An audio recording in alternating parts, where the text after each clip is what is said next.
Bismillahirrahmanirrahim. Assalamu alaikum. Welcome to our YouTube channel Desert Raw Psyches. So my name is Sam Mijaz. I'm the psychologist और currently studying psychology. So आज का जो हमारा topic है वो है persuasion according to the social media. तो हम लोग देखेंगे जो persuasion होती है वो है क्या, उसका सोशल मीडिया से क्या लिंक है और persuasion असल में होती क्या है, हम इस चीज़ को डिस्कस करेंगे। हमारी जो आउटलाइन आ जाती है इसके अंदर है वो है persuasion technique, elements of persuasion and effectiveness. इसमें हम 3 चीज़ों को डिस्कस करेंगे, जिसमें हम लोग इसकी टेक्निक्स को देखेंगे, इसके एलिमेंट्स को देखेंगे और इसकी इफेक्टिवनेस को देखेंगे। तो सबसे पहले जो है हम लोग इसकी डेफिनेशन देखते हैं कि डेफिनेशन है होती क्या है परसुएशन की। The process by which a person attitude and behaviour are influence by communication from others. अब परसुएट क्या है, परसुएशन का मीनिंग क्या होता है? लिटरली परसुएशन का मीनिंग होता है कि आप लोगों ने किसी को परसुएट करना है। परसुएट किस चीज़ से करना है? आपकी अपनी बात से या किसी भी चीज़ से। आप लोग इन सिंपल लिविंग वर्ड और उसके हम लोगों ने किसी ट्रिप पे जाना है, तब हमने किसी को परसुएट करना है कि या अपने पेरेंट्स को करना है कि भाई हमें ट्रिप पे जाने की इजाज़त दे दें। अब उसके अंदर हमारा कम्युनिकेशन स्टाइल बहुत ज़्यादा मैटर करता है, हम उसी तरीके से उनको परसुएट करेंगे ना। तो ये क्या होता है कि हम लोग किसी के बिहेवियर को, किसी के एटीट्यूड को इन्फ्लुएंस कर देते हैं अपनी कम्युनिकेशन के थ्रू। इसमें हम लोग ये भी कह सकते हैं कि किसी के इमोशंस, ओपिनियंस और बिहेवियर्स अफेक्ट हो जाते हैं बाय अदर्स, दूसरों की वजह से। और इसको आप लोग जो है परसुएशन असल में हमारे डेली रूटीन में यूज़ होती है, क्योंकि हमारे डेली रूटीन में बहुत ज़्यादा प्रोमिनेंट रोल प्ले कर रही होती है। हम लोग इसकी एज एन इस तरह से भी एग्जांपल ले सकते हैं कि पॉलिटिशियन जो होते हैं ना, वो कन्विंस कर रहे होते हैं पब्लिक को कि उनका वोट दिया जाए। मैंने कहा कि ये बहुत ज़्यादा प्रोमिनेंट है हमारी डेली लाइफ के अंदर। तो डेली लाइफ के अंदर आप अपनी लाइफ के ऊपर एक तरह से ऑब्ज़र्व करें अपनी लाइफ को, दूसरों की लाइफ को भी ऑब्ज़र्व कर सकते हैं कि हम लोगों को पता चलेगा कि हम लोग कितना ज़्यादा एक दूसरों को परसुएट कर रहे होते हैं।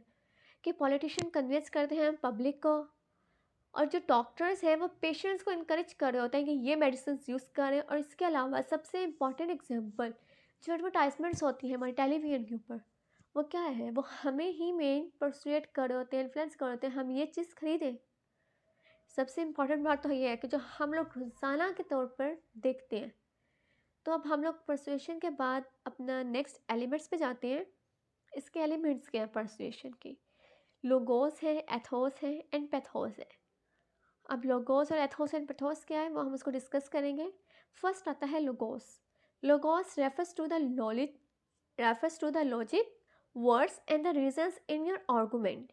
लोगोस असल में होता है, रेफर्स करा होता है लॉजिक को। लोगोस मीन्स लॉजिक, हमारे वर्ड्स होते हैं, रीजंस होते हैं जो हमने आर्गूमेंट में यूज़ करने होते हैं। हमने जब भी कोई आर्गूमेंट करना होता है, हमारे पास वैलिड रीज़न होगा या उसकी लॉजिक होगी, तभी आप किसी लॉजिक को जीत सकते हैं। ऐसे तो नहीं हो सकता ना। तो उसके लिए हमारे पास क्या ज़रूरत है कि आर्गूमेंट को करने के लिए हमारे पास रीजंस होने चाहिए, लॉजिक्स होने चाहिए और वर्ड्स भी। आपके वर्ड्स होंगे तो आप लोग उस रीज़न को आगे कर सकोगे ना। अब इट इज़ इम्पॉर्टेंट टू से एवरीथिंग फिट्स इन चेंज। कहते हैं ये बहुत ज़्यादा इंपॉर्टेंट है कि हम लोग ये देखें कि हर चीज़ जो है चेन के अंदर फिट हो रही होती है। कैसे? When you think through and plan your talk, you organize your various points in a sequence from start to conclusion. अब हम एक डिबेट का एग्जांपल ले लेते हैं। हम लोग ने कोई डिबेट कर रहे हैं, अब उसमें क्या होता है, हम लोग एक लॉन्ग टर्म प्लानिंग होती है डिबेट जाने से पहले कि हमारे पास पॉइंट्स होते हैं कि हमने ऑर्गेनाइज किया होता है कि हमने सोचा होता है कि अच्छा वो बंदा वो क्वेश्चंस पूछेगा और हमने उसको इस तरीके से आंसर्स करना है। हम लोगों ने अपने थॉट्स को भी ऑर्गेनाइज किया होता है स्टार्ट और कंक्लूजन अपने अकॉर्डिंगली। तो हम लोगों ने प्लान किया होता है ना कि हमारा स्टार्ट क्या होगा, कंक्लूजन क्या होगा। इसमें एक बहुत अच्छी एग्जांपल ये भी आती है कि सपोज हम लोगों ने कल ट्रिप प्लान किया है और हमने जाना है, तो हम उससे पहले क्या कर रहे होते हैं कि हम सुबह इतने बजे उठेंगे, इतने बजे यहाँ से जाएंगे, वहाँ पे पहुँचेंगे, हम लोग ये करेंगे, वो खाएंगे। तो सब वो हमने सब कुछ जो है अपने माइंड के अंदर एक सीक्वेंस के थ्रू एक प्लान जो है ऑर्गेनाइज किया होता है। उसके बाद वो चेन के अंदर लगा होता है, स्टार्ट से लेकर कंक्लूजन तक हम लोगों ने उस चीज़ को ऑर्गेनाइज कर दिया होता है। अब यहाँ पे हम जब आर्गुमेंट्स के अंदर आएंगे, बात करने पे आएंगे, जो चीज़ हम लोगों ने सोच रखी हुई है हम उसके अकॉर्डिंगली जो है अपनी सिचुएशन भी क्रिएट कर सकते हैं। Second one is ethos. Ethos is like ethics. It refers to a character, ethics and your believability when you speak. ये रेफर करता है हमारे कैरेक्टर को, एथिक्स को, हमारे बिलीवेबिलिटी को जब हम बोलते हैं। Increase your credibility with your audience before and during speech, increase your likelihood that listener will accept your argument. First अगर हम आर्गूमेंट कर रहे हैं, हमने एक्सेप्ट करवाना है अपना आर्गूमेंट, उसके लिए क्या आना चाहिए? हम लोग जब बोलते हैं हमारे अंदर इतनी क्रेडिबिलिटी होनी चाहिए कि अगला बंदा जो है वो हमें सुने ना, तो उसको पता चले कि हमारे अंदर इतनी क्रेडिबिलिटी है कि वो हमारे उस आर्गूमेंट को एक्सेप्ट करे, हमारे उस आर्गूमेंट को माने कि हमने किस तरीके से अपने ऑडियंस को अपने आर्गूमेंट जो हम लोग पेश कर रहे हैं हमने उस चीज़ को मनवाना है। तो हमारा जो लिसनर है वो हमारा आर्गूमेंट एक्सेप्ट भी करे और उसको सुने भी। पहले सुनेगा उसके बाद ये एक्सेप्ट करेगा ना। तो that is Ethos. Third one है हमारे एलिमेंट्स के अंदर, वो आता है पैथॉस। पैथॉस क्या होता है? It is an emotional content of your presentation. हमारा ये प्रेजेंटेशन का इमोशनल कंटेंट होता है। It is when you move out an emotional level that you can motivate them to change their thinking and take a particular action. और ये बहुत मज़े का है पॉइंट।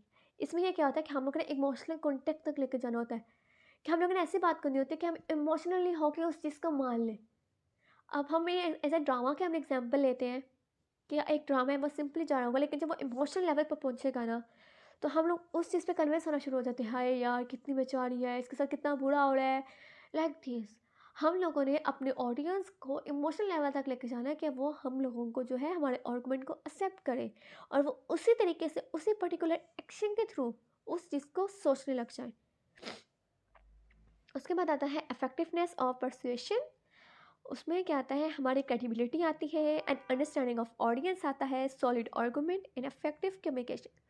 इसके अंदर 4 चीज़ें आ जाती हैं और अब हम इसको डिस्कस करेंगे। फर्स्ट ऑफ ऑल हम लोग जो डिस्कस करेंगे वो होगी क्रेडिबिलिटी। क्रेडिबिलिटी क्या होता है? The most trust you earn, the more expertise you accumulate, the more credible your ideas became. जितना आप अपना ट्रस्ट अर्न करते हो ना, उतना ही, और जितना आप एक्सपर्टाइज होते हो अपनी जो आर्गूमेंट है उसके ऊपर, उतने ज़्यादा जो आपके आइडियाज़ होंगे ना वो क्रेडिबल होंगे। अब इसमें लाइक आप एक कंपनी में गए हो और आपने अपना प्रोजेक्ट जो है वो एक्सेप्ट करवाना है, उसमें क्या होगा? आपका पहले जो होगा आपके आर्गूमेंट्स होने चाहिए ना, आपके पास आर्गूमेंट्स हो, आप लोग उसको लॉजिकली के तौर पर पेश करो। लेकिन उसमें ये भी है कि आप लोग उसके अंदर एक्सपर्ट भी हो, आप लोगों के पास इतनी क्रेडिबिलिटी हो कि आप उस चीज़ को एक्सेप्ट करवा सको, अपने आइडियाज़ के अंदर क्रेडिबिलिटी लेके आओ, उसको जिस मर्ज़ी तरीके से आप उसको, जैसे अब हम ये प्रेजेंट कर रहे हैं, अब उसके अंदर हमारी क्रेडिबिलिटी भी तो देखी जा रही है ना, कि हमारा आइडियाज़ कैसे है प्रेजेंट करने का, हमारा बोलने का कम्युनिकेशन का तरीका कैसे है, हमारी स्लाइड्स किस तरीके से नज़र आ रही है। This is the credibility. And है अंडरस्टैंडिंग ऑफ ऑडियंस, कि हम लोगों को ऑडियंस को भी अंडरस्टैंड करना है। वन थिंग कि आप लोगों को पता हो कि आपकी ऑडियंस है कैसी, उनको किस तरीके से आपने जो भी आर्गूमेंट है या कोई भी बात है वो किस तरीके से आपने प्रेजेंट करनी है। And understanding of audience always make the process of persuasion more effective and easier. जब आप लोग ऑडियंस को अंडरस्टैंड कर लेते हो ना, तो आप लोगों को परस्यूट करना बहुत ज़्यादा ईजी हो जाता है। ये बहुत ईजी प्रोसेस हो जाता है कि आप लोग ऑडियंस को या कोई भी ऑडियंस को परस्यूट कर सके। The include identity of decision makers, how people aim to pursue will make the decision you hope to influence। कि किस तरीके से आप लोगों ने जो है परस्यूट करना है अपने ऑडियंस को और किस तरीके से आप इन्फ्लुएंस करते हो। Solid argument. It is logical, consistent, and fact based. Your argument should very well address the interest to pursue, eliminate, or agonize political situation। इसमें क्या है कि हमारा सॉलिड आर्गूमेंट होना चाहिए, कि सॉलिड आर्गूमेंट क्योंकि वो लॉजिकल हो, फैक्ट बेस हो। जब आप फैक्ट बेस बात करते हो ना, तो उसमें क्या होता है कि जो नेक्स्ट पर्सन होता है ना, उसको भी कोई फैक्ट बोलना पड़ेगा। अगर वो विदाउट फैक्ट बात करेगा तो उसकी जो बात होगी वो एक्सेप्टेबल नहीं होगी। तो हमारे पास एक सॉलिड आर्गूमेंट होना चाहिए जिसकी वजह से हम लोग प्रोसीड कर लेते हैं, किसी भी पॉलिटिक सिचुएशन को रिकग्नाइज करवा देते हैं। Affective communication. अफेक्टिव कम्युनिकेशन क्या होता है? You should communicate your position clearly and briefly in a way demonstrate your credibility. हमारी जो कम्युनिकेशन है वो अफेक्टिव होनी चाहिए, कि आपकी पोजीशन क्लियर करें, आप जो बोल रहे हैं उस चीज़ को क्लियर करें और आपकी जो क्रेडिबिलिटी है उसको सही तरीके से ब्रीफली तरीके से डेमोन्स्ट्रेट कर सकें। तो अफेक्टिव कम्युनिकेशन हो गया। अब हम लोग देखेंगे टेक्निक्स या मेथड ऑफ परसुएशन क्या है। Reciprocity, commitment and consistency, social proof, liking and authority. ये हमारे जो है टेक्निक्स हैं। फर्स्ट ऑफ ऑल आता है reciprocity. The principle of reciprocity states that when a person provide us with something we attempt to repay him or her in kindness. Reciprocity इस जैसा principal है कि जिसमें हमें कोई पर्सन किसी चीज़ को प्रोवाइड कर रहा है, वो प्रोवाइड फिजिकल हेल्प है, मेंटली हेल्प है, मनी है, किसी भी तरीके से वो बंदा हमारी हेल्प कर रहा है, तो हम लोग उसकी जो काइंडनेस है ना वो रिपे करेंगे। आप उसको मनी की सूरत में कर दो, आप उसको मेंटली तौर पर आप उसको जो है आप उसको प्रोवाइड कर दो उसकी kindness. Reciprocity produce a sense of obligation. ये एक तरह से हमारी ऑब्लिगेशन हो जाती है कि हमें लगता है कि हमारे ऊपर ये अब लाजमी है कि अगर एक बंदे ने हमारी हेल्प की है ना, तो हम लोग उसको जो है वो हेल्प करें, उसकी बात माने जब भी वो हमसे बात करे। Commitment. If people make a commitment particularly if it's writing और ऑरली, ही और she is particularly commitment. Commitment क्या होती है? वो चीज़ होती है कि आप लोग इसको ऑरली भी करते हो और राइटिंग भी करते हो, और जो नेक्स्ट पर्सन होता है ना, वो उसका ऑनर होता है कि उसने उस कमिटमेंट को जो है ना वो फुलफ़िल करना है। ये लाज़मी है कि आपने वो कमिटमेंट जो है उसको फुलफ़िल करना है। कहते हैं कमिटमेंट जो है वो एक इफ़ेक्टिव पर्सुएशन टेक्निक होती है, जिसमें आप लोगों ने जो होता है वो कमिट करता होता है। वो एक वर्क बेस्ड कमिटमेंट हो सकती है, फ्रेंड बेस्ड कमिटमेंट भी हो सकती है, मुख्तलिफ़ किस्म की कमिटमेंट हो सकती है। और कुछ लोग जो है एक सेल्फ परसुएशन ही होता है। अब कमिटमेंट की मैं एक तरह से एग्जांपल दे देती हूँ कि आपने फ्रेंड से प्रॉमिस किया है कि हम लोग कल जाएंगे कहीं लंच या डिनर पे। आपने एक तरह से कमिटमेंट किया है कि आप लोग जाओगे, तो आप लोगों ने लाजमी है कि उस कमिटमेंट को फुलफिल करना है। नेक्स्ट आ जाता है consistency. Consistency allow us to more effective make decisions and process information. Consistency ये होता है कि हमारे जो डिसीजंस हैं उनके अंदर एक तसलसल हो, कि हम वो चीज़ जो है ना बार बार करें, हमारे अंदर कंसिस्टेंसी हो कि हम अपने डिसीजंस को बनाएं, अपनी जो है प्रोसेस करें इन्फॉर्मेशन को, और ये हमारी सोसाइटी में बहुत वैल्यू करता है। Social proof. People like to follow one another so influence employ the herd is moving the same way. Social proof क्या होता है? कि सोशल प्रूफ ये है कि हम लोग उन लोगों को फॉलो करते हैं, उन्हीं लोगों की बातों से इन्फ्लुएंस होते हैं जिनको जिनका सोशली वो वैल्यूएबल होते हैं। मीन्स कि जैसे इन्होंने कहा कि heart is moving in the same वे।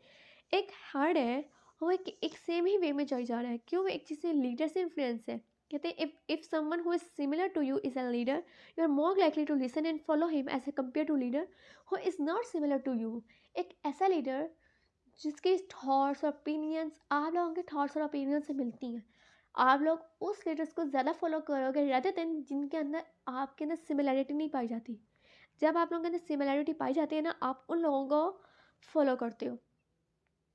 ये सोशल होती है। सोशल प्रोफेसर भी होता है कि हम लोग अब एक जा रहे हैं, एक चीज़ पढ़े हैं, अब एक प्रोडक्ट लॉन्च हुई है, अब उसके बाहर किसी ने किया कि like it is most interesting thing, it is most tasty, और इसका जो टेस्ट है वो बहुत ज़्यादा अच्छा है। तो ये सोशल प्रूफ आ गया ना हमारे सामने, तो हम उस चीज़ को इन्फ्लुएंस करेंगे, हम वो चीज़ लेंगे भी, और हम उस चीज़ के ऊपर जो है वो देखेंगे भी कि लाइक हमें अब ये चीज़ लेनी ही लेनी है। It is like a social proof.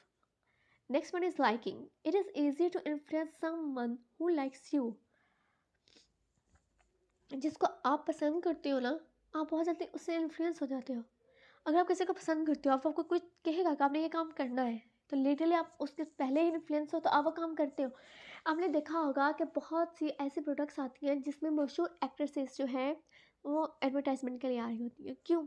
क्योंकि उनके फॉलोअर्स ज़्यादा होते हैं, लोग उनको पसंद कर रहे होते हैं। जब वो कोई चीज़ है या कपड़ों की मॉडलिंग करती हैं, तो हम लोग इन्फ्लुएंस हो जाते हैं कि भाई इसने ये चीज़ पहनी है तो हम भी पहनेंगे, ये चीज़ खा रही है या खा रहा है तो हम भी खाएंगे, because it is depend upon the liking. People से yes to people who they like. People जो है, लोग जो है उन लोगों को येस कह देते हैं जिनको वो पसंद कर रहे होते हैं।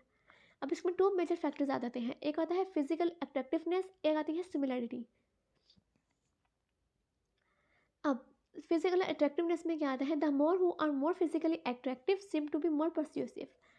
अब इसमें एक चीज़ ये भी आती है, अगर आप लोग अट्रैक्टिव होते हैं ना फिजिकली, तब भी आप लोग दूसरों को परस्यूट कर सकते हो, बिकॉज आपकी फिजिकल जो है बॉडी लैंग्वेज जो है, आपके जेस्टर्स हैं, आप ये चीज़ें बहुत ज़्यादा इंपॉर्टेंट करती हैं। तो आप अगर अट्रैक्टिव होते हो ना, तो आप बहुत आसानी से परस्यूट कर लोगे लोगों को। और सेकंड फैक्टर आता है similarity. It is closely related to liking. ये लाइकिंग जैसे ही है कि अगर आप दो लोगों की सिमिलैरिटी आ रही होगी ना, तो आप लोग उस चीज़ पे यस करेंगे। And the fifth one is and last one is authority. People like to listen to those who are knowledgeable and trustworthy. लोग उनको ज़्यादा सुनना पसंद करते हैं जो उनके पास एक नॉलेज होता है, वो ट्रस्टवर्थी होते हैं. अब किसी भी आप यूट्यूबर की एग्जांपल ले सकते हो कि अब आप लोग एक यूट्यूबर है, उसके पास नॉलेज भी है, वो ट्रस्टवर्थ भी है, हम लोग उसको सुनना पसंद करेंगे. और एज ए अथॉरिटी या किसी के पास अथॉरिटी होती है ना, तो हम उसको भी सुनना पसंद करते हैं. जैसे अब यहाँ पे इन्होंने एक स्टडी दिया, उसमें आपको ये बताएंगे, मिलग्राम स्टडी है, और स्टडी में क्या बताया गया हुआ है, a teacher and a learner placed in 2 different rooms. The teacher was told by a supervisor dressed in a white scientist coat to ask learner questions and punish him when he got a question wrong. तो teacher और learner को 2 different rooms में रखा गया है और teacher को कहा गया है सुपरवाइज करने को. उन्होंने साइंटिस्ट की तरह ड्रेसअप किया हुआ है अपने आप को, और उन्होंने लर्नर से क्वेश्चन करने, और अगर उन्होंने किसी भी क्वेश्चन का जो आंसर है वो गलत किया तो उनको पनिश की जाएगी. That is the thing. The teacher was instructed by a supervisor to deliver electric shock from a panel. और टीचर को इंस्ट्रक्ट किया गया था कि जब भी वो बच्चा या कोई भी बंदा लर्नर में जो क्वेश्चन है उसका रॉन्ग आंसर करे तो आपने उसको क्या है, पैनल के थ्रू जो है इलेक्ट्रिक शॉक देना है. मीन्स कि गलत आंसर देने पे आपको सज़ा मिलेगी, और वो भी बहुत बुरी सज़ा. So after delivery, the teacher had to up the voltage to the next mark, the voltage up to 450 watts.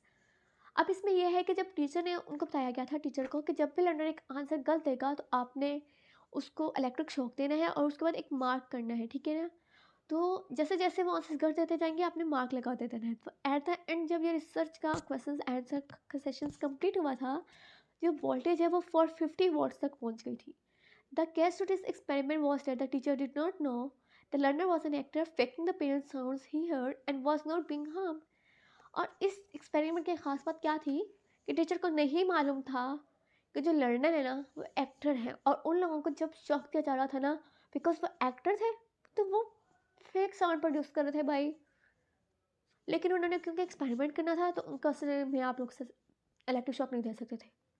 तो हमने अब देखना है कि इसका कंक्लूजन क्या निकला है. तो उसका कंक्लूजन ये निकला है कि the experiment was done to see how obedient we are authoritative. Experiment ये इसलिए किया गया था कि हम लोगों ने ये देखना था कि जो लोग अथॉरिटिव होते हैं, जो लोग अथॉरिटी में आ जाते हैं, वो कितने ओबीडियंट होते हैं या वो किस तरीके का बिहेवियर शो करते हैं. In this study the result showed that the most teacher were willing to give us as pain as available.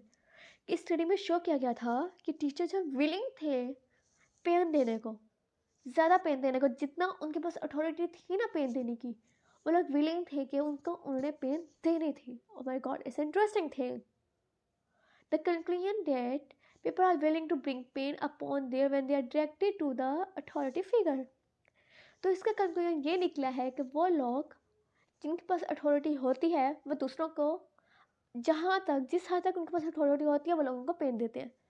That is the authority. अब आप लोग मुझे ये बताइएगा कमेंट सेक्शन में आपके पास कितनी अथॉरिटी है और आप किसको पेन देते हो. और ये बहुत ज़्यादा इंटरेस्टिंग आई थिंक क्वेश्चन है कि ऑब्वियसली हर बंदा किसी न किसी हद तक अथॉरिटिव होता है. आप एक जो यंगर सिस्टर है या एल्डर सिस्टर है वो यंगर सिस्टर के ऊपर अथॉरिटिव होती है, तो आप या सी मतलब इस तरह से आप किसी न किसी तरीके से अथॉरिटी के अंदर आए होते हो. तो आप लोग कौन सी चीज़ की अथॉरिटी को इस्तेमाल करते हो और कितने पेन देते हो. I think it is interesting assignment end game जो मज़ा आएगा करके. तो प्लीज़ अगर आप करना चाहते हो तो कर लो. कमेंट सेक्शन में मुझे ज़रूर बताइएगा आप लोग कितने अथॉरिटी हो और आपको मेरा लेक्चर कैसा लग रहा है और इसमें कौन सी इम्प्रूवमेंट की ज़रूरत है. और आप लोगों को कोई भी क्वेश्चन है इस टॉपिक से रिलेटेड तो आप मुझसे पूछ सकते हो. और इसके अलावा इस तरह की कोई और वीडियोस इस टॉपिक से रिलेटेड जो आप लोग जानना चाहते हो उसका भी कमेंट सेक्शन में बता सकते हो. इंशाल्लाह हम आपको बना के देंगे. अगर आपको ये वीडियो पसंद आई है तो प्लीज़ इसको लाइक कीजिए, बेल आइकन को प्रेस कीजिए और सब्सक्राइब करना मत भूलिएगा. और मुझे कमेंट सेक्शन में ज़रूर बताइए कि मेरी वीडियोस कैसी हैं, इन्फॉर्मेटिव हैं, क्या है. प्लीज़ आप इसको कमेंट सेक्शन में आंसर दीजिएगा. Then take care. अल्लाह हाफिज़. नेक्स्ट वीडियो में फिर मिलेंगे एक और बहुत इंटरेस्टिंग लेसन के साथ. तब तक अल्लाह हाफिज़. Take care.